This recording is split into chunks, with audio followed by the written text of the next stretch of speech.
¿Qué tal? Les habla Jorge Gestoso. En el programa de hoy, la amenaza de los poderes fácticos a la democracia en América Latina con otro notable invitado, Luis Bruchstein, periodista y editorialista directamente desde Buenos Aires. Luis Bruchstein, una cálida bienvenida al programa. Hola, muchas gracias. No, el agradecido soy yo por esta llamada. Luis, vives en un país que hace 4 meses asumió la presidencia un ultraderechista, Javier Milei, un negacionista del terrorismo de Estado. Dentro de las cosas que dice que no hay o no hubo 30.000 desaparecidos, que eso es una mentira. Dice que celebró una guerra como si fueran dos partes iguales, la misma versión que tenía aquel genocida Videla. Dice que desmiente 700 centros clandestinos que hubo durante la dictadura, niega que hubo vuelos de la muerte, robos de bebés y quizás nadie mejor como tú que tiene 3 hermanos y un padre desaparecido para tomar la reacción de esta actitud de este nuevo personaje en la vida de Argentina. Sí, bueno, vos sabés que desde que asumió Milei se produjeron 3 grandes movilizaciones muy masivas en contra del gobierno abiertamente, a partir de agresiones por parte del gobierno a determinadas áreas. La primera fue el 24 de enero, él había asumido el 10 de diciembre y fue una convocatoria de la Central Obrera, que es una central heterogénea, donde participan sectores de distintas corrientes, básicamente el peronismo, pero distintas corrientes dentro del peronismo, desde las más moderadas hasta los sectores combativos, y a pesar de todo coincidieron en esa convocatoria. Después, el 24 de marzo, hubo una convocatoria inmensa también en la Plaza de Mayo por el tema de los derechos humanos y por esta política negacionista que acabas de mencionar. Y la última fue por el ataque a la educación pública. Son 3 factores en los cuales Milei fue cosechando una enorme oposición. Pero respecto, Con respecto a la sí, Sí. a los desaparecidos. Con respecto a los desaparecidos, eh, la vicepresidenta es hija de un militar retirado que ya está fallecido y está muy relacionada con los militares represores. Ella era una activa visitante del ex general Videla en la prisión. Sacó libros de negacionistas también. Pero el negacionismo, digamos, la brutalidad y el horror que significó la dictadura ya no se puede ocultar en Argentina.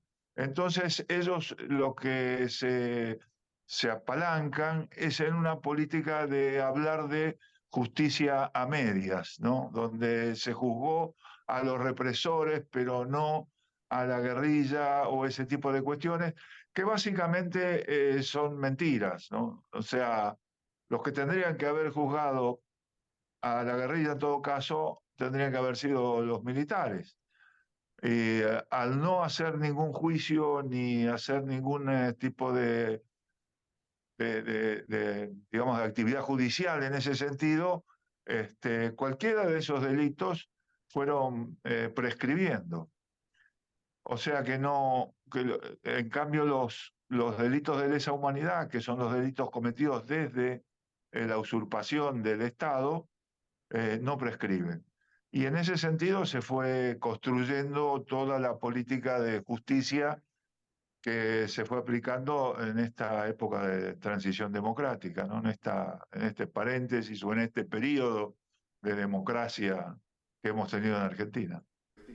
Precisamente después de ese inicio de la dictadura, tú decides salir al exilio, estuviste en Venezuela, estuviste en México, volviste a la Argentina para hacer el cuento corto y llegaste a manejar el título de subdirector de Página 12, que es un diario progresista que tiene como eslogan La Otra Mirada, y en un Milei en donde aparentemente le interesa que haya una sola mirada, mi pregunta es, quienes tienen la otra mirada, como tú, por ejemplo, como periodista, ¿están condenados a ser perseguidos o ya les están haciendo sentir el calor? Mira, son como pasan estas nuevas sociedades, ¿no? Las dictaduras militares quedaron anacrónicas porque no le ofrecen seguridad jurídica a, a los capitales en la globalización neoliberal.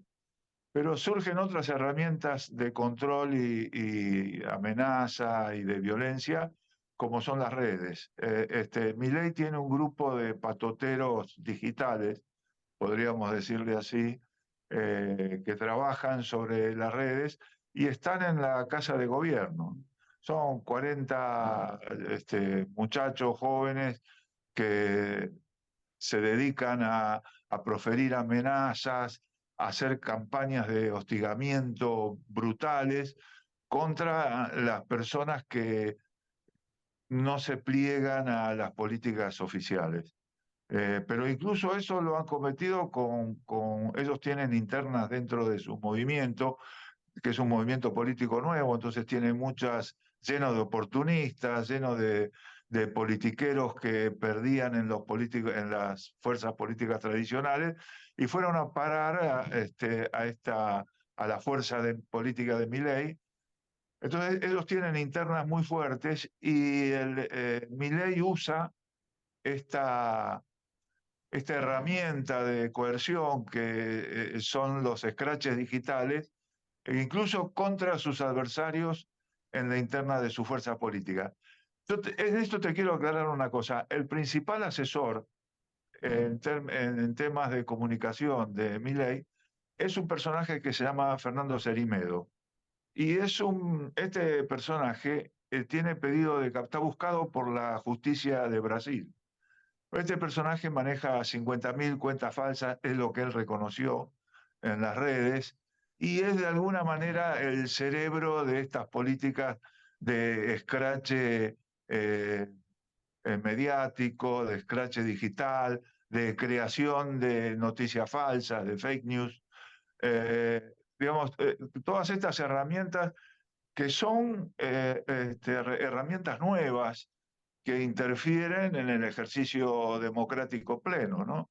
Se convierten en una especie de fuerza de represión y de un patoteril, ¿no? Tipo los viejos tontón macuts, ¿no? De la dictadura de Duvalier. Bueno, en este caso pasa así y esto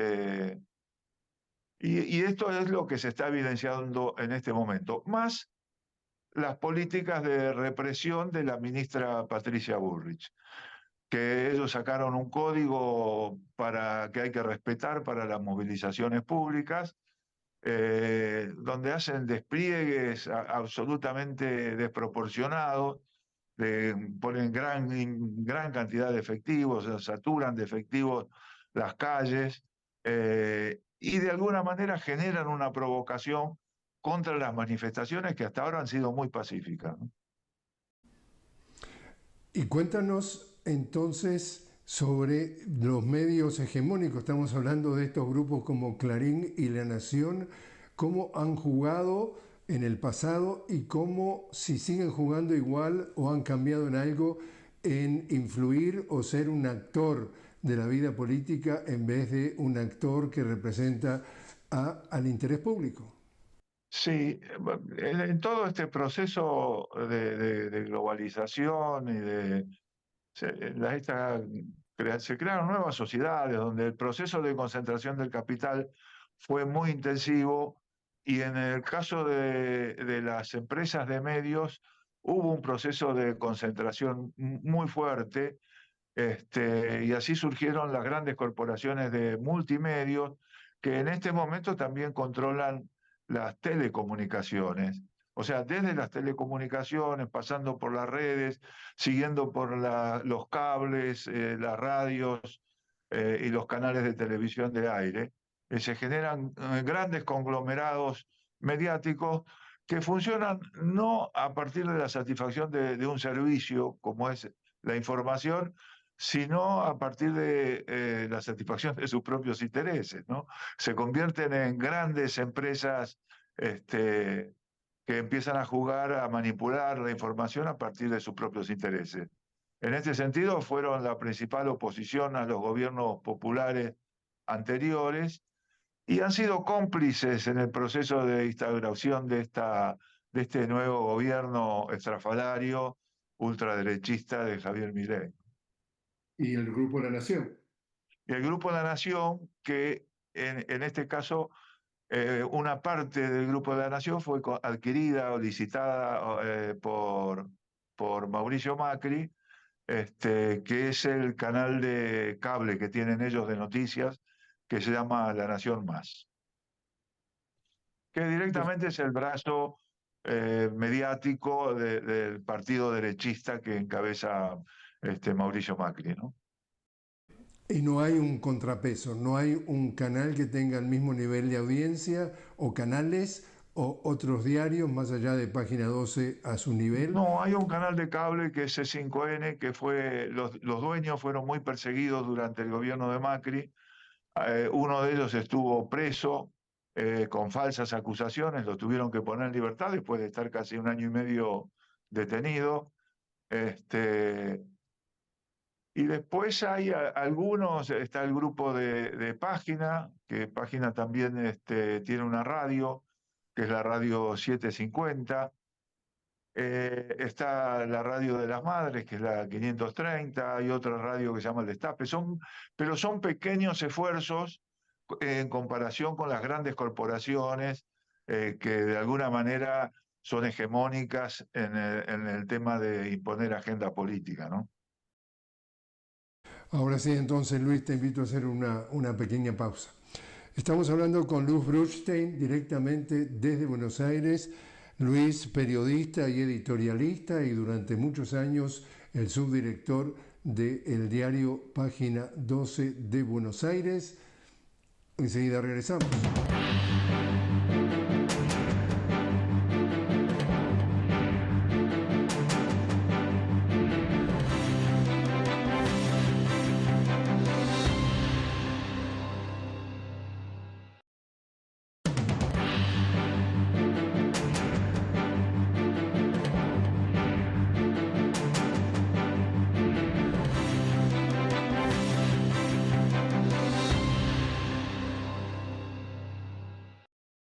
Continuamos hablando con Luis Bruchstein directamente desde Buenos Aires. Luis, periodista, editorialista y durante prácticamente desde su fundación fue subdirector del diario Página 12.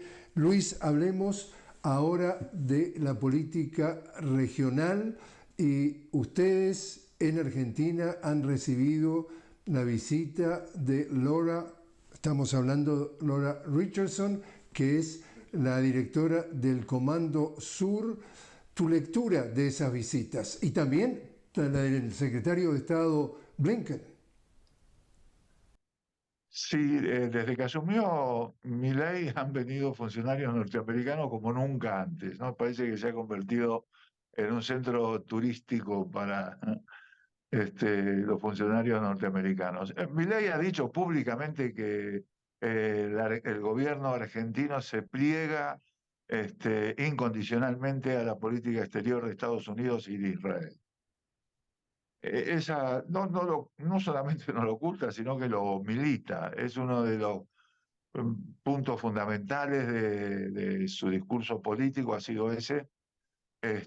Con lo cual realmente es uno de los temas más preocupantes. Primero porque empieza a funcionar como una especie de alfil de la política exterior norteamericana que es absolutamente opuesta a cualquier proceso de integración regional. Y entonces una de las acciones que emprendió este gobierno ha sido provocar y crear conflicto con gobiernos vecinos en forma grosera. Hasta ahora lo único que ha habido con con países vecinos, como Chile, como Bolivia, este, con Brasil, con Venezuela. Ha sido provocaciones verdaderamente grotescas, después de las cuales incluso ha tenido que pedir disculpas, ¿no? Pero yo creo que el elemento fundamental es crear discordia y meter una cuña en los procesos de integración regional, Bueno, que es una justamente, forma de subordinarse a la política exterior norteamericana, ¿no? exactamente, decía entonces nada menos que Gustavo Petro en Colombia, justamente decía que, palabras textuales, Milei busca destruir el proyecto de integración. Pero voy a lo que también a diferentes analistas están observando y quiero también saber tu reacción, que Estados Unidos está lanzando la reconquista de América Latina, está usando a Milei, como tú dices, como un alfil, está usando a Daniel Noboa en Ecuador como un alfil, sigue tratando de ganar terreno justamente para asegurarse que los recursos naturales, fundamentalmente el Triángulo del Litio, que Argentina es uno de los países integrantes junto a Bolivia y junto a Chile, que está tratando justamente, la especulación es que está tratando de destruir la revolución del MAS, del movimiento al socialismo en Bolivia, para que el año próximo, en el 2025, recuperen entonces también la derecha con un, dicen los analistas, con un presidente títere que esté a su servicio. ¿Cómo ves hoy entonces esa jugada geopolítica que está pasando en nuestra región? Mira, sí, incluso vos no lo mencionaste ahí, pero es muy inquietante la situación en el Esequibo también, ¿no? Que es un punto álgido, creo yo, también que está creando Estados Unidos ahí, en relación con Venezuela. Te digo esto porque en este momento donde se cae un poco ese mundo unilateral, donde la hiperhegemonía de Estados Unidos empieza a perder espacio, Estados Unidos, la economía de Estados Unidos está en un momento de retracción, no está en un momento de expansión. Y entonces no tiene respuestas desde el punto de vista económico frente a esa política de competencia con el surgimiento de China. Este, y está usando la palanca militar, está generando conflictos militares y está instalando bases militares en todos lados. Y el gran riesgo que corremos en este momento, o por lo menos que Estados Unidos nos está poniendo a todos, es otra vez frente a conflagraciones bélicas que no están en el ánimo de los países latinoamericanos y creo que en el ánimo de la humanidad en general. Pero Estados Unidos, como no tiene capacidad de respuesta económica, lo que está haciendo es generar conflictos armados en todo el planeta. Y yo espero que en la región eso no se produzca, ¿no? Ahora, al mismo tiempo, estamos viendo también el hecho de que México en materia de calidad de vida ha tenido un importante avance con Andrés Manuel López Obrador, su supuesta sucesora, estamos hablando de Claudia Sheinbaum, en las encuestas está ampliamente adelante de su rival, de Xochitl Gálvez. Estamos viendo en Brasil que apenas un año después de Lula le sacó a 25 millones de personas de padecer del hambre, que tiene el tema del aumento de la inflación y lo que tiene que ver con la economía, la más estable desde el 2014. Creo que el peor pecado que puedes cometer, según muchos en América Latina, es que te vaya bien desde el punto de vista de sacar a tu pueblo, a la sociedad, a tener una vida mejor. Automáticamente entras en la lista negra. Sí, yo creo que tenemos que ensayar una mirada nueva con relación a nuestras sociedades y a las sociedades que ha ido generando la globalización neoliberal, que son sociedades donde los servicios tienen mucha importancia, son sociedades con mucha fragmentación social, eh, eh, y que han generado actitudes desde el punto de vista cultural, desde el punto de vista de las clases sociales, diferentes a las que nosotros de alguna manera estábamos acostumbrados a analizar con el viejo capitalismo industrial, ¿no? Porque vos fíjate, es cierto lo que en el caso de México no, en el caso de México la, la fuerza de Morena se ve muy clara, pero en el caso de Brasil, a pesar del desastre que fue el gobierno de Bolsonaro, este hombre tiene todavía un respaldo importante y el gobierno de Lula es un gobierno realmente buen gobierno. Está consiguiendo bajar la inflación, está consiguiendo levantar la calidad de vida de la gente después de haber recibido un país en una situación mala como la había dejado Bolsonaro. Y en Argentina, bueno, este baldazo de agua que fue el triunfo electoral de una fuerza, de un personaje bizarro como es Javier Milei, con todas sus historias esotéricas y extrañas, yo creo que nos tiene que hacer un llamado de atención para poner una mirada sobre esto, donde ese tipo de actitudes no alcanzan y tenemos que generar nuevas formas para ser más abarcadores con otros protagonistas sociales que han surgido en nuestras sociedades, ¿no? Y si tienes que resumirlo, entonces, Luis, desde el momento de que tú empiezas a militar políticamente, al momento que te tienes que ir del país al exilio, vuelves, si no me equivoco, en el 84, haces toda tu carrera desde el punto de vista del periodismo. Hoy, ¿cómo defines la democracia en tu país? El cambio que has visto desde el momento que empezaste como joven a militar a hoy y cómo ves a tu América Latina desde el punto de vista de, en ambos casos, dónde está la democracia. Mira, no estoy optimista porque creo que las luchas populares nunca se terminan, pero creo que las democracias nuestras necesitan una revisión profunda.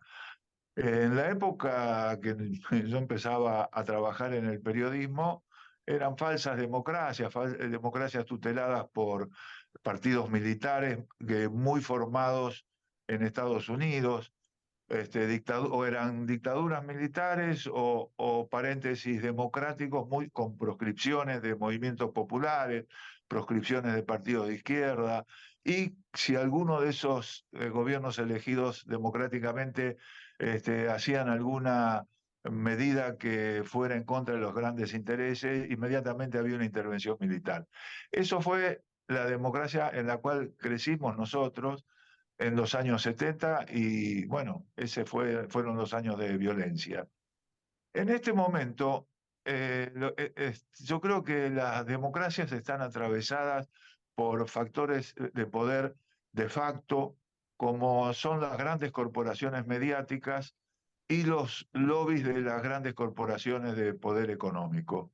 Y yo creo que si no conseguimos contrabalancear esos dos factores que son factores de poder mediático, perdón, factores de poder fáctico que no están contempladas en nuestras constituciones y por lo tanto no están reglamentadas, no están equilibradas eh, y atraviesan y desequilibran completamente los procesos democráticos. Y yo creo que ese es el gran desafío que se nos abre de aquí en adelante.